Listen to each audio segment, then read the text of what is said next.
안녕하세요. 법률정보쇼 소병환 변호사입니다. 부부가 이혼을 생각하거나 이혼 절차를 진행하면서 가장 중요하게 생각하고 가장 협의가 되지 않는 부분이 바로 금전과 관련된 위자료 그리고 재산 분할입니다. 이번 시간에는 위자료와 재산 분할에 대해서 알아볼 텐데요.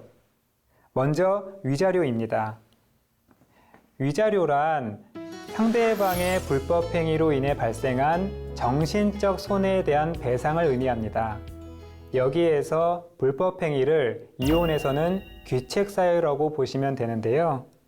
당연히 당사자분들은 상대방의 부정행위나 폭행 등으로 내가 잠을 못 잔 게 며칠인데 얼마나 마음고생을 했는데 라고 생각하시면서 적게는 5천만 원, 많게는 억 단위의 위자료를 생각하시는 경우가 많습니다. 그런데 설명드린 것과처럼 위자료는 정신적 손해에 대한 배상이기 때문에 그 손해액을 입증하기도 쉽지 않고 인정받기도 쉽지 않습니다.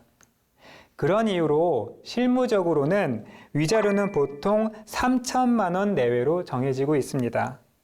물론 혼인기간이나 이혼 사유 등을 고려해서 변동이 있을 것이고 5천만 원이 넘어가는 위자료도 가능할 여지는 있습니다만 제가 실제로 소송을 진행해 보면서 상대 배우자의 지속적인 폭행으로 인한 위자료의 경우에도 2천에서 3천 사이로 정해지고 있는 것을 보면 3천만 원 이상의 위자료는 받기 힘들다라고 생각하시면 될 것 같습니다. 그리고 많은 분들이 궁금해하시는 것 중에 하나가 상간자에게도 위자료를 청구할 수 있는가 여부입니다. 당연히 상간자에게도 위자료를 청구할 수 있고 다만 그 위자료의 범위는 상대 배우자의 그 범위와 비슷하다 생각하시면 될 것 같습니다. 부부가 이혼을 하게 되면 혼인기간 중에 부부가 협력하여 이룩한 재산을 나눠야 할 텐데요.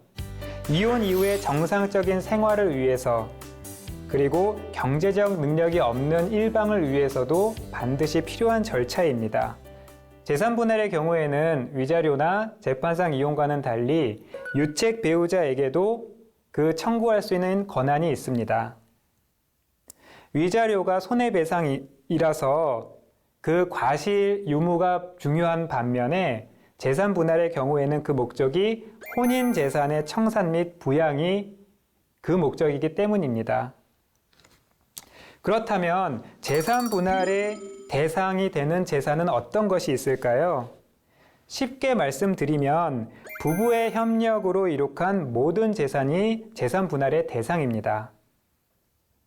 예를 들어 부동산, 예금, 자동차, 주식, 연금, 해지연극금, 퇴직금 등 모두 포함되며 특히 퇴직금의 경우에는 예전에는 판례가 재산 분할의 대상으로 인정하지 않았으나 판례 변경을 통해서 현재는 재산 분할의 대상으로 인정되고 있습니다.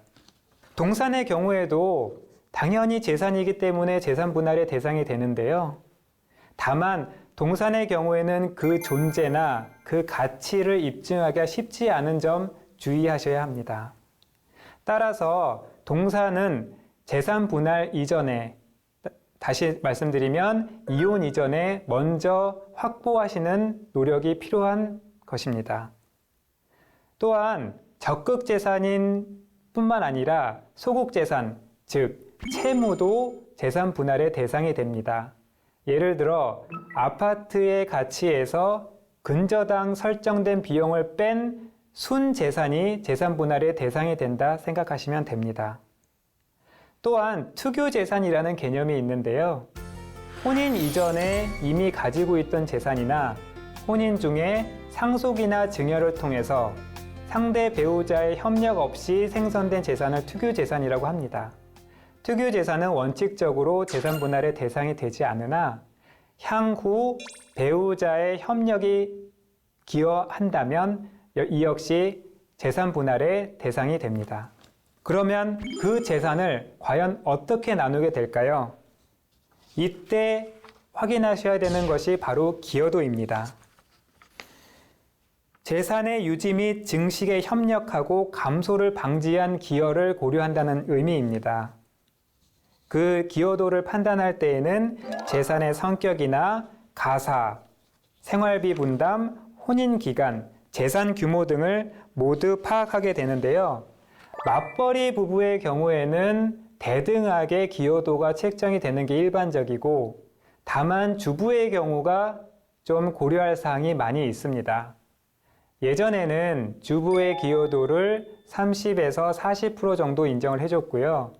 현재는 가사 활동의 가치를 인정하는 추세여서 50%까지 인정을 받고 있습니다. 다만 이 50% 정도 인정을 받으려면 혼인 기간이 10년에서 15년 정도는 되어야 50%를 인정받을 수 있고, 예를 들어 혼인한 지 1년 내지 2년 된 얼마 지나지 않은 혼인 기간의 경우에는 50%가 아닌 10에서 20% 정도 인정을 받고 있습니다.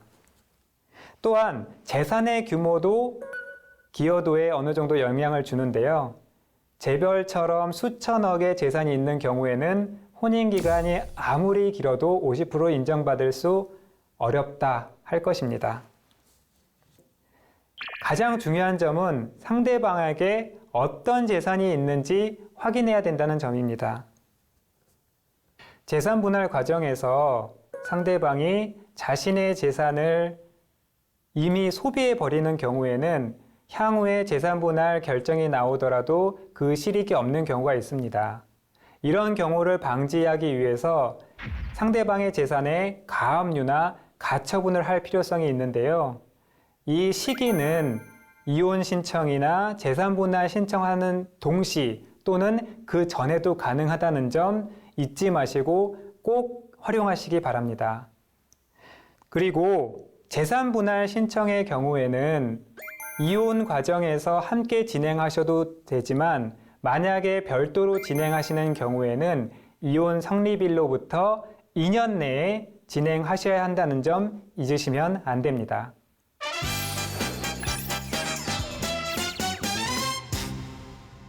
이번 주제의 키포인트는 상대방 재산에 대한 증거 확보입니다. 재산 분할 신청을 하면서 상대방의 재산이 무엇이 있는지 모를 경우에는 향후에 그 실익이 없을 가능성이 상당히 높습니다. 따라서 상대방이 무슨 재산을 갖고 있는지 사실조회나 금융거래 내역 조회, 재산 명시, 재산조회 제도 등을 통해서 명확하게 파악하시기를 다시 한번 당부드립니다. 지금까지 법률정보쇼 소병환 변호사였습니다.